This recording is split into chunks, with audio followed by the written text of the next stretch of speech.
So Tim, I wanted to get your opinion on the state of live music in the UK. Okay. Kind of the cost of going to see a gig these days, because in my experience, especially in the last couple of years, I think it's getting a bit out of control. To the point where I don't really want to go to big ticketed events anymore.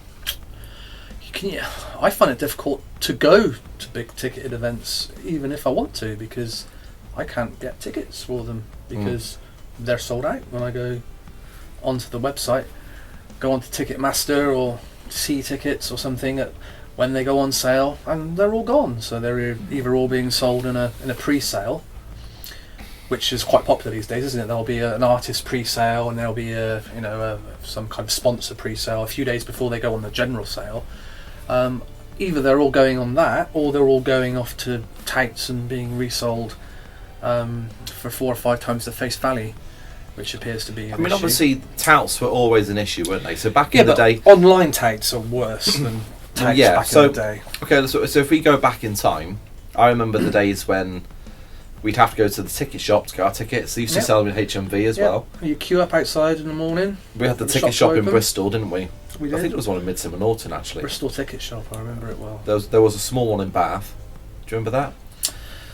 But obviously that's the thing of the past. There's no point, But so we've all moved online. Now the ticket touts now are these reselling sites, aren't they? Which are mainly owned by the big ticket companies, aren't Well, they? is that true? So is it? So they say. So Ticketmaster. I don't know who owns Ticketmaster.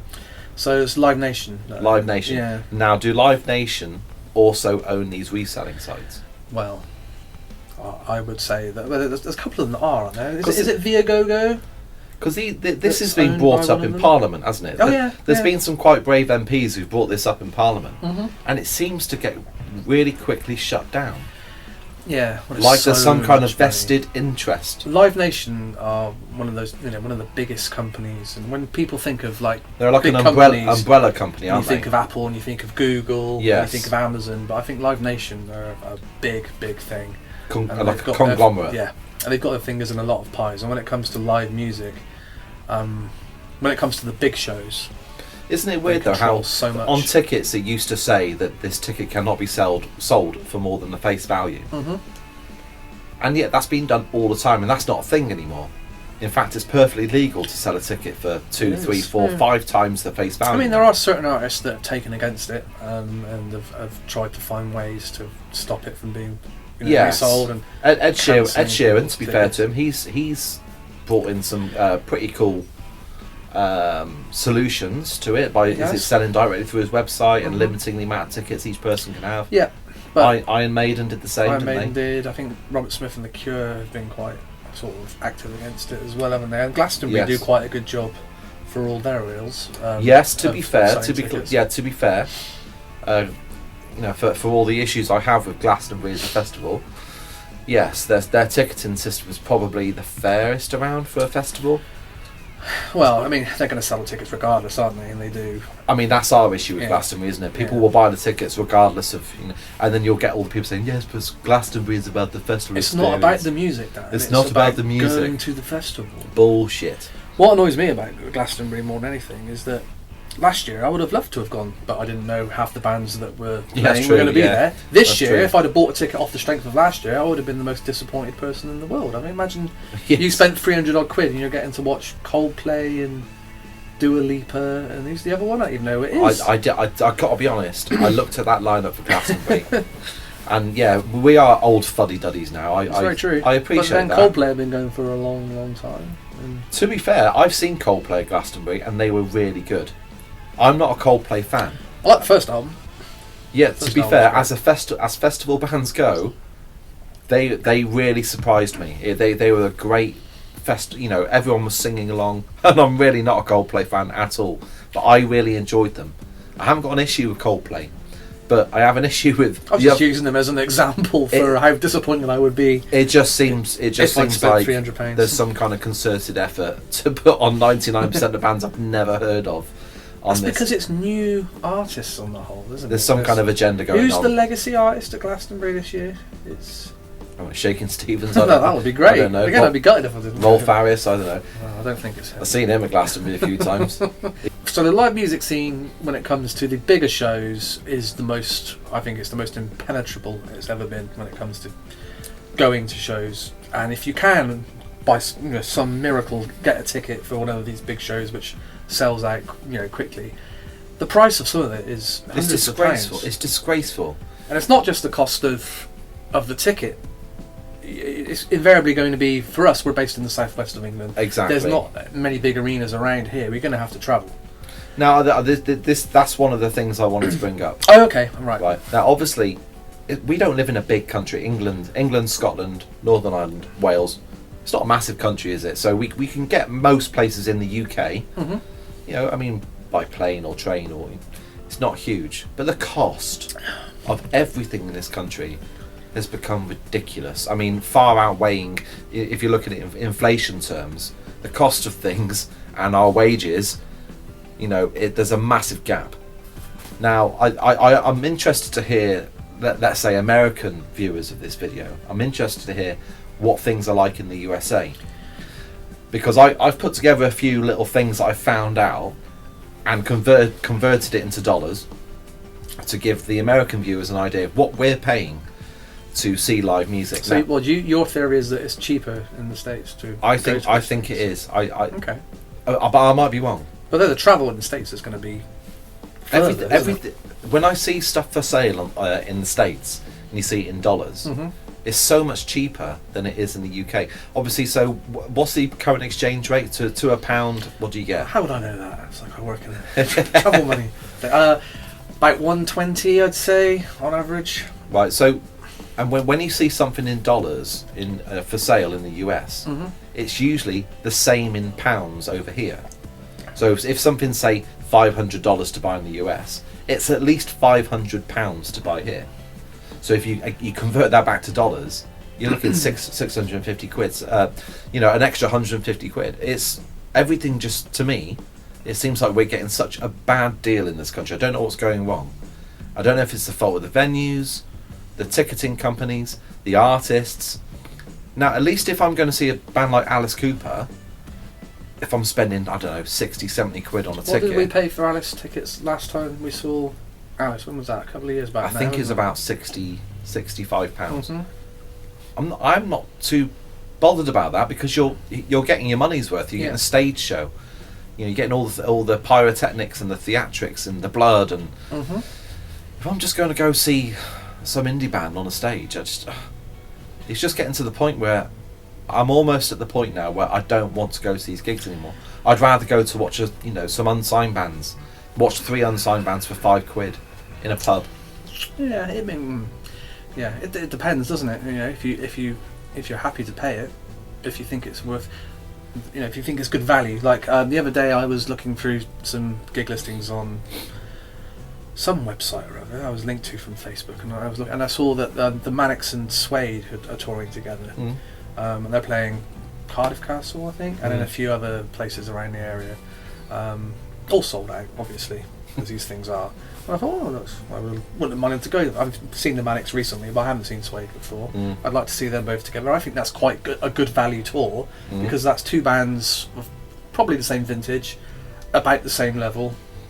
You would probably pay 30 quid to see either of them, wouldn't you, if they were playing somewhere? If you had 30 quid going.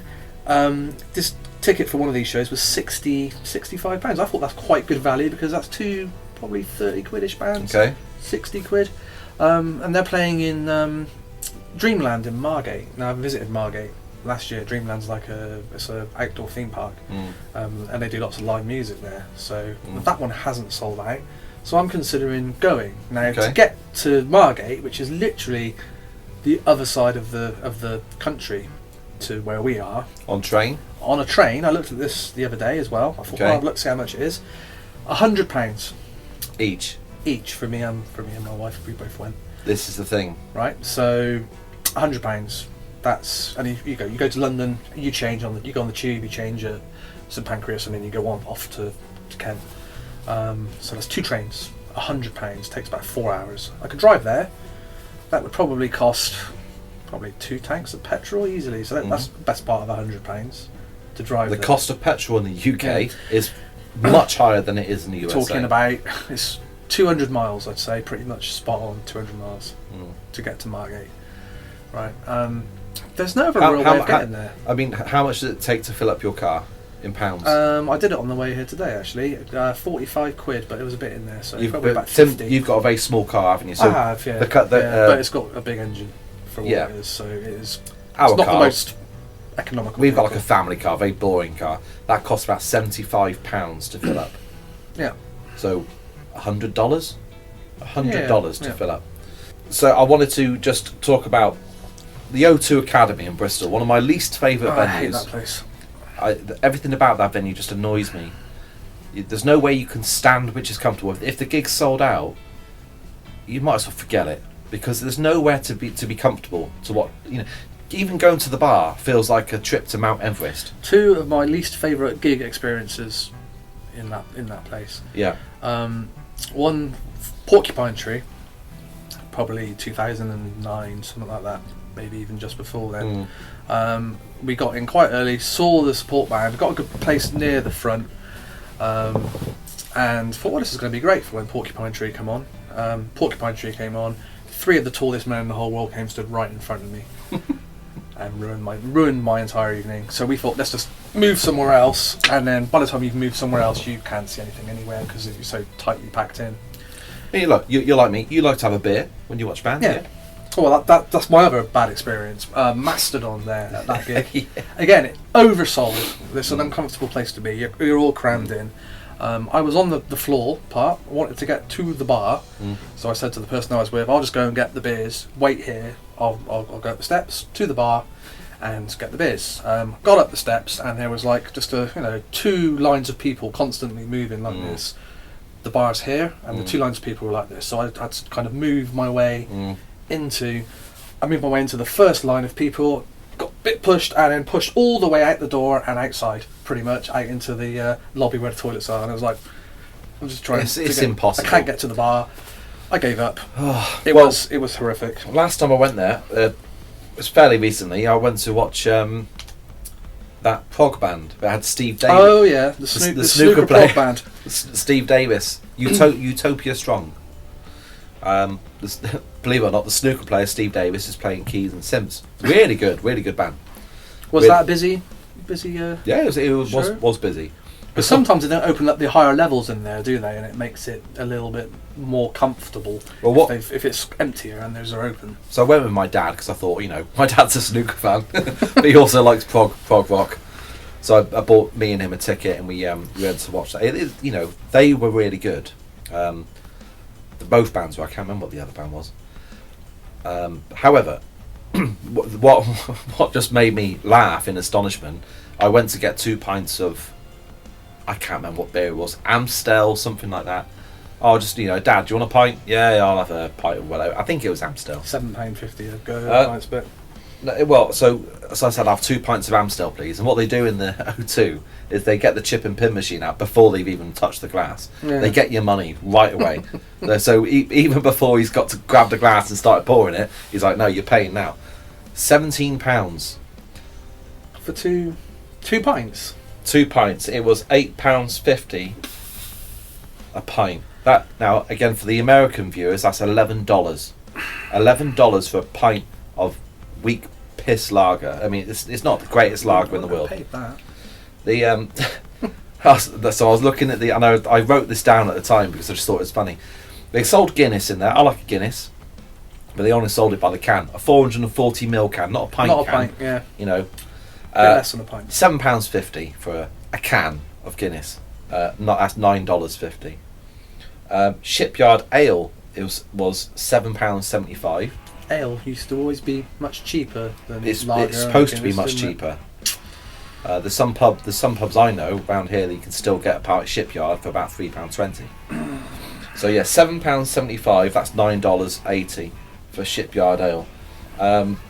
So someone I saw on Google was saying they went to the Utilita Arena in Birmingham, and they were selling a 700ml jug. 700 mils, that's barely more than a pint, right? but they were calling it a 700ml jug of cocktail.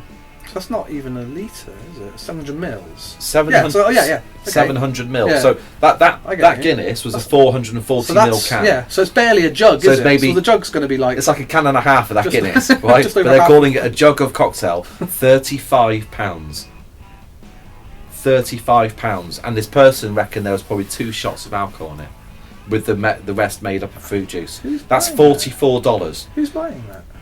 Well, they bought it because they thought, oh, we'll get some cocktails, a jug of cocktail, and the jug came out. It's like this tiny little jug with some tiny glasses. So that's probably It's what. disgraceful. That's one little drink each for 4 people. So that's $44, right? They are taking the piss. Now I understand venues need to make their money back, and the cost of a pint is, or any drink, is going to be more expensive in a venue.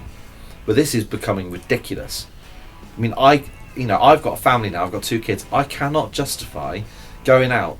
So especially these arena gigs or stadium gigs. Do you remember when the Alice Cooper gig? Right? God, yeah. This is so funny, right? So because you, I think you were driving, weren't you? You kindly said you'd drive. I drove up there. It was Manchester, wasn't it?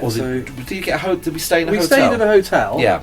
But you weren't bothered we about had to drinking. leave quite early in the morning, so I said I won't go mad. I'll just have a couple. Yeah, you were like, I'm not that Yeah, bothered. and we had one in the hotel before we went to the venue. so we only had one. I only had one in the venue. that was that an O2 arena?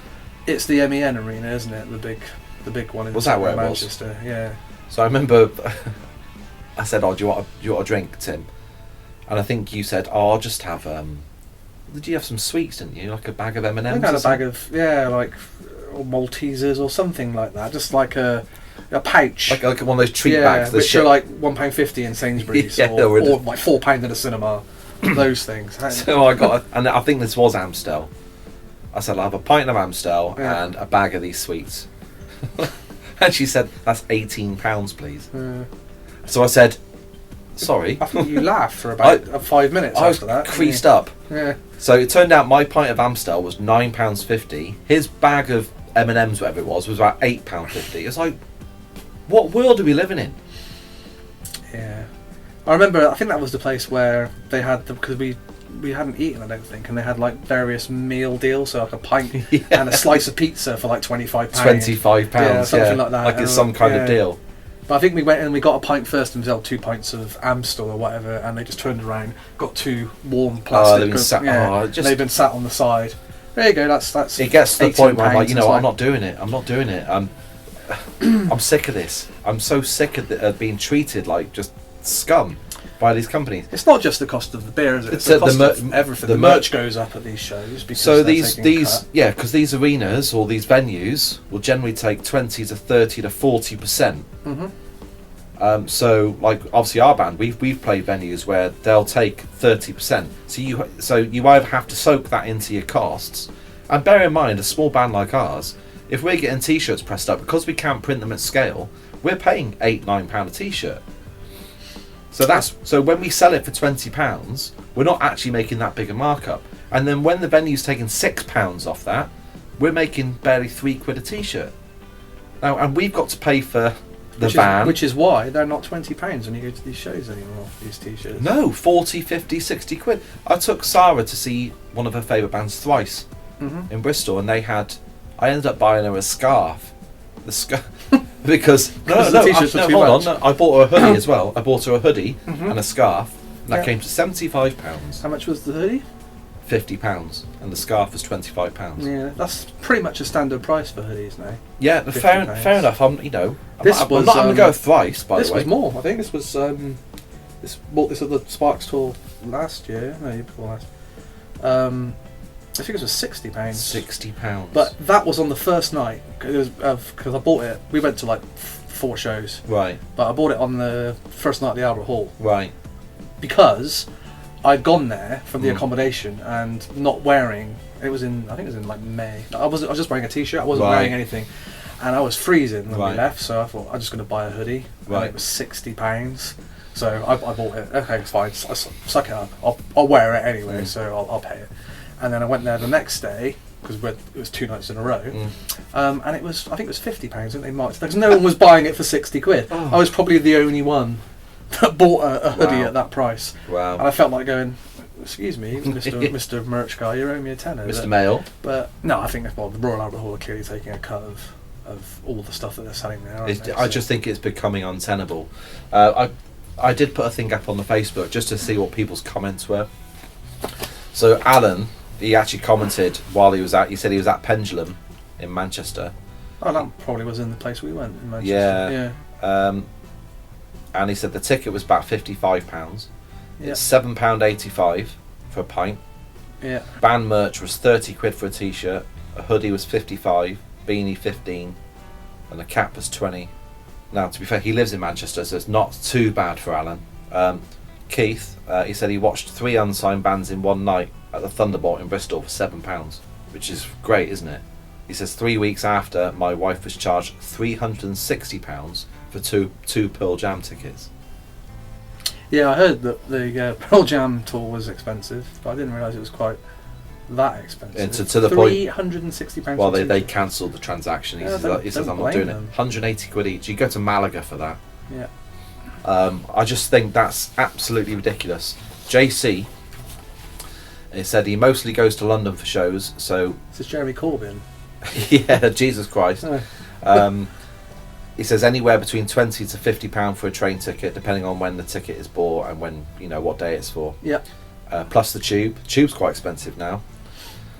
He spends £10 to £35 on the tickets. So he's probably going for the more smaller club shows. Mm-hmm. The t-shirts range between 15 and 30. Vinyls 25 to 40. So yeah. So again, it's giving you an idea of what these things are costing. Now, bear in mind that we live in Bath, and a lot of the big gigs are in London. So if me and you want to go to London, we're not going to drive there anymore because we've got the congestion charges in London now. So not a chance. if you want to avoid the train, you've got to drive. And or you can get a coach, but that just takes forever. It takes forever and it leaves at stupid times. Mm-hmm.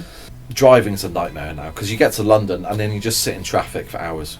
I mean, with the gigs we've played in London recently, we've had to leave so early because as soon as you get to Hammersmith, it's just like I don't drive past. It's just a nightmare. I drove up to London the other day for a funeral.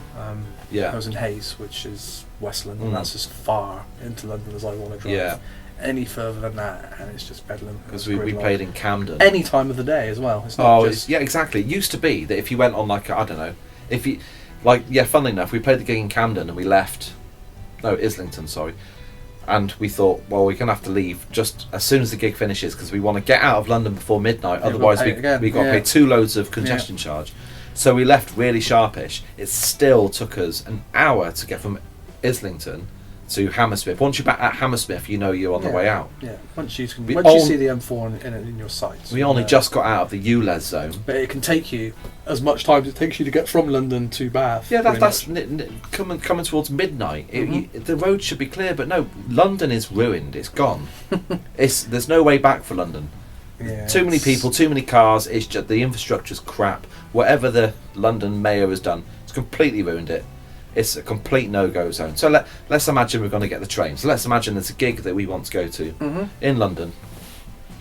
So a return to London from Bath. It's a 1.5 hour journey. So again, exactly. Yeah. I know people in the US. They'll travel much further than that to a gig because the states are massive. Yeah, right? you have to. But we can get to London in 90 minutes. Typically, if we wanted to go on a Saturday for a return, that's going to cost anywhere between £85 and £120 each.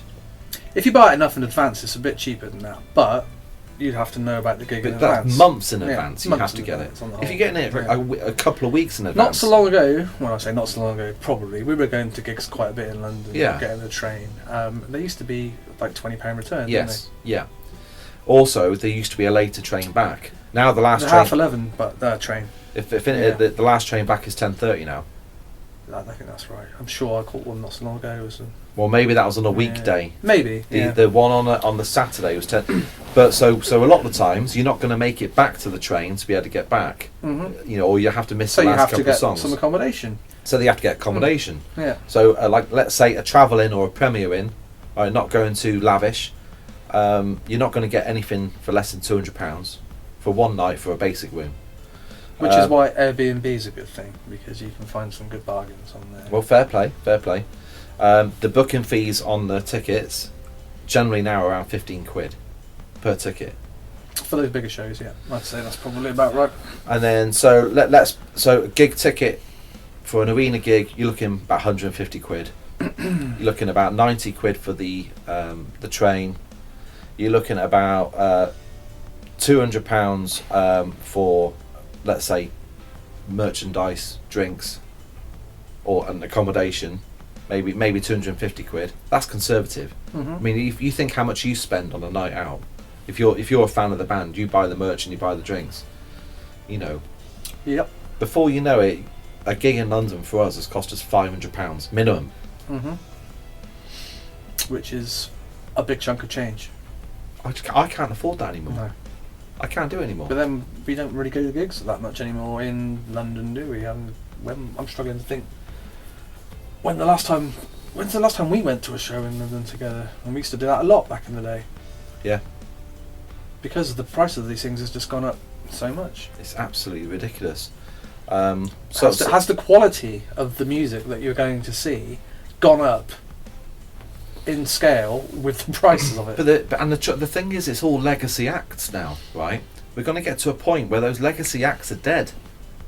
Right, so you look at all these. It's already starting. All the comments that people have been saying. So, Judas Priest and Saxon at Wembley was £100 plus 15 quid booking fee and £9 a pint. Now, don't get me wrong. I'd like to see Judas Priest and Saxon. I think that'd be a fun night. I've never seen Judas Priest. I haven't. One of those bands of that era. I haven't seen Saxon. I'd like to see Saxon. They're good. 40 quid a t-shirt. I think. Well, Judas Priest and Saxon aren't going to be around for that much longer. It's these legacy acts which are. You know, when the BBC runs an article about live music, it's always, live music's booming. Well, it is for Ed Sheeran, Pearl Jam, Judas Priest. You go to these little gigs, like 3 or 4 unsigned bands, and they're charging £5 to get in, and it's half empty. Mm-hmm. That's the truth, right? The grassroots music is on its arse in this country. And we're seeing that with the amount of venues that are now starting to close down. They're all going. We've lost... You know, our biggest venue in Bath, really, isn't it? Mole's Club, when it comes to history-wise, when it comes to music, not in size, but in scale. It's been going since the late 70s, closed down very recently. And they'll probably admit that in the last couple of years of their existence, they were more of a club with live music, not a live music venue with a club. They weren't the venue that sort of The Cure and the Smiths and Tears for Fears and all that played back in the day. Because it was live music every night in there. But it was a members club, wasn't it? And you could go there every night and see a people band. just aren't going to watch the music. Well, There's not much interest. The I don't know what's shifting happened. away from that, isn't the it? zeitgeist has completely shifted. They're happy to pay 150, 200, 300 pounds to watch Pearl Jam, but they don't want to go and watch 3 or 4 exciting bands for next to nothing. How much would you pay to go and watch Pearl Jam? I quite like Pearl Jam. Yeah, I'm just saying, how much would you pay to watch Pearl Jam? 50 quid. Yeah, I think That's fair. Yeah. Yeah. I mean, I'm not a massive Pearl Jam fan, but I'd go for 50 quid if they were playing locally and I didn't have to travel too far. It wouldn't cost me £100 on the train. I don't know how good they are now. I mean, I would have liked to have seen them 25 years ago. You know? Yeah. You know, the legacy acts aren't all... It's like when we saw Soundgarden at Hyde Park. I thought they were quite boring. Yeah. I'm a massive Soundgarden fan. I love Chris Cornell. But that particular performance I found quite uninspiring, you know. The legacy acts aren't always, you know, what they're cracked up to be. So how do you change it? Sadly, I'm voting with my wallet. I think the only way you can change anything in this world is if you don't like it, don't buy it. But people are, that's the trouble. So it won't change. So for people like me and you who won't pay it, or can't pay it, won't pay it, we get cut out of that particular strand of the live music scene because we're not going to get... People are going to these shows. People are paying. I bet you these Pearl Jam shows are sold out at £280 a ticket. I'm sure they are.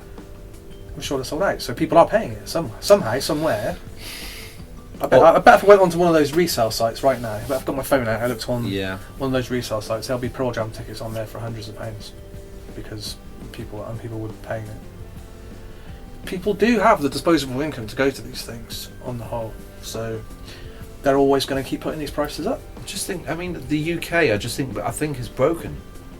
this is a bit. Yeah, it's a part of a bigger issue, isn't it? I don't want to get into politics, right? But it just, whenever I go overseas, you get on a train, right? It feels like it's not a big deal getting on a train. Every time I've been to Spain or Slovenia or Canada, you get on a train. Yes, that's £10. If it's cheap because it's public transport. Everything in this country is the wrong way round. You're supposed to kind of have a carrot on a stick. If you want to kind of persuade people to use public transport, you provide them good public transport. I can guarantee you that for the length of the journey that we're taking, we're paying the most when it comes to public transport. Well, I always think like, I did a bit of travelling in my youth, and I always think like travellers, backpackers from another country. They've gone all around India and Thailand, and then they go do Europe. And they're doing it on a shoestring. Yeah, they go to Germany, France, Sweden. They do all these places, and then they come to the UK, and they think, oh, I'll just get a train to Manchester. Yeah. And then they go to the ticket office. They say, that's £180, please. Yeah. And they think, that's all of my money. How do backpackers afford to come to this country? They probably hitchhike. I don't know how you do it. How do you do it? And how can they justify these prices? I agree with you. I mean, this is just me having a rant, really, but something's seriously wrong in this country, and it's not just one thing. It's everything. Everything is wrong. So, like, for live music, it's dead on its arse. It's completely dead on its arse. Well, they've cut off the grassroots at the roots, haven't they? We can't afford to tour. We'd love to be touring around the country, but as a band, it's just like, because I don't want to sleep in a van. I'm 43 now. I don't want to be going around the country and sleeping in service stations in the back of a van. I've done that, and I don't want to do that anymore. I at least want a bed on my own. I don't want to have to share with one of the band members. No. Call me a prude. I want my own bed. So before you know it, like, playing a gig out in Sheffield or something, it's, as a band, it's costing us £500, £600, £700 on a night. And then, people are wondering why we're charging £20-25 for a t-shirt. It's like, we have to try and make the money back. Absolutely. It's really sad. Absolutely. There's something really seriously wrong in this country. Well, that was a cheerful discussion. Sorry about that. That's really brought me down, Anyway, so if you want to see more content like this, with Dan ranting about things that you can't change, subscribe to the channel. If you've got any ideas on how to fix the broken music industry, let us know in the comments below. Thanks for watching.